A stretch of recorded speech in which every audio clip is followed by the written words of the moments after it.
Welcome बच्चों। आज हम लोग विज्ञान भारती कक्षा 7 अभ्यास कार्य पुस्तिका इकाई 9 जंतुओं एवं पौधों में परिवहन पर आधारित प्रश्नों को हल करेंगे, जिसमें पहला प्रश्न है, मनुष्य में परिसंचरण तंत्र किससे मिलकर बना होता है? उनको गोले में लिखिए। तो बच्चों, परिसंचरण तंत्र हृदय, रुधिर और रुधिर वाहिनियाँ, ये तीनों से बना होता है। ठीक है। प्रश्न 2, दिए गए चित्र में प्रदर्शित अंगों के नाम बॉक्स में लिखिए। तो यहाँ पर आप देख रहे हैं कि हृदय का चित्र बनाया गया है। तो हृदय का चित्र, इसे आप इस तरह समझिए कि आपके सामने कोई व्यक्ति खड़ा है, तो उसका जो है बायां भाग इस साइड में होगा और दाहिना भाग इस साइड में होगा। ठीक है ना। तो यहाँ पर जो कक्ष है, इसे हम बायां आलिंद कहेंगे और नीचे वाले कक्ष को बायां नीलय, और ये जो है दायां आलिंद का कक्ष है और यह दायां नीलय का है। ठीक है। प्रश्न 3, परिसंचरण तंत्र की प्रक्रिया में प्रयुक्त अंगों को नीचे दिए गए खाली स्थान में भरिए।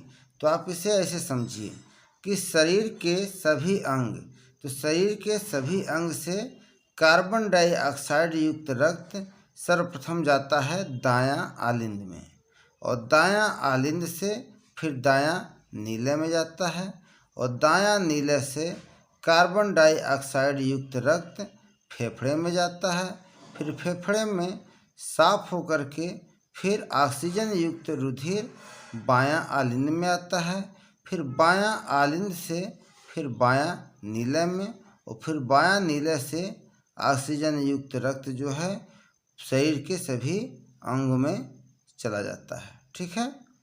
तो इस तरह से हम खाली जगह जहाँ जहाँ था वहाँ पर हमने भर दिया। अब प्रश्न 4, निम्नलिखित जोड़ों का सही मिलान करिए। स्तंभ क, स्तंभ ख। जैसे स्तंभ क में दिया है धमनियाँ, तो धमनियाँ गहरा लाल रंग का तथा दीवारें मोटी लचीली होती हैं। जैसा कि आप इस चित्र में देख रहे हैं, ये धमनी का चित्र है। ठीक है ना। सिराएं नीले रंग की, दीवारें पतली तथा कम लचीली, जैसा कि चित्र यह है। फिर केशिकाएं अत्यंत महीन शाखित तथा दीवारें बहुत पतली, जैसा कि चित्र यह है केशिकाएं का। ठीक है। रुधिर कणिकाएं, तो बच्चों रुधिर कणिकाएं 3 प्रकार की होती है, लाल रुधिर कणिका, श्वेत रुधिर कणिका और प्लेटलेट्स या थ्रोम्बोसाइट्स।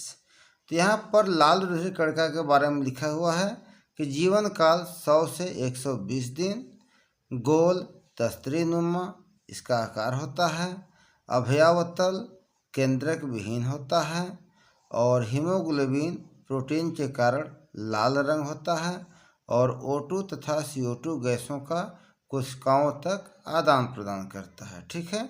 इसी तरह से श्वेत रुधिर कणिकाएं कुल 5 प्रकार की होती हैं, जिसमें 2 कणिकाएं कणिका रहित होती हैं और 3 जो है कणिका युक्त होती हैं।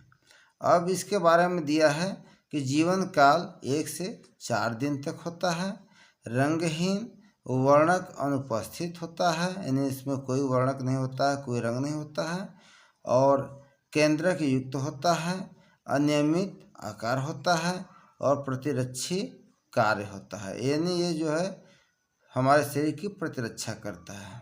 ठीक है ना। अगला है प्लेटलेट्स या थ्रोम्बोसाइट।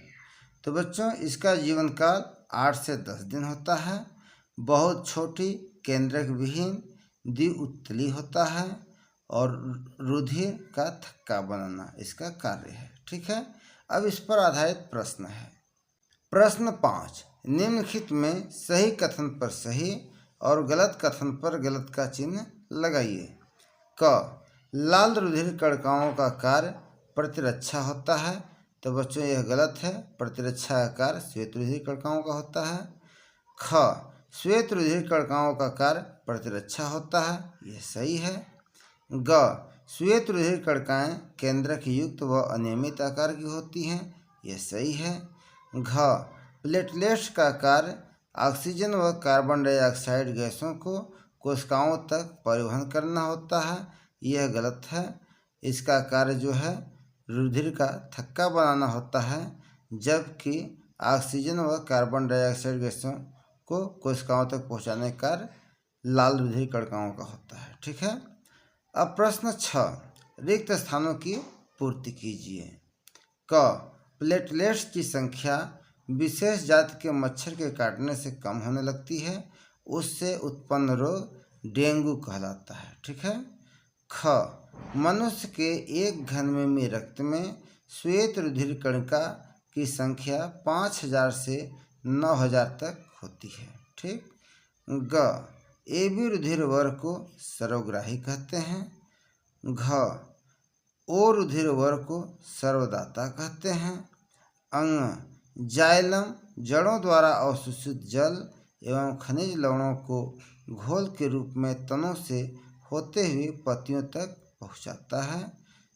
च पत्तियों में निर्मित भोजन फ्लोएम द्वारा घोल के रूप में पौधे के समस्त भागों में पहुंचता है। तो बच्चों, इस तरह से हम लोग के प्रश्नों को हल कर लिए। फिर मिलेंगे नेक्स्ट वीडियो में, तब तक के लिए आप सभी को बहुत बहुत धन्यवाद।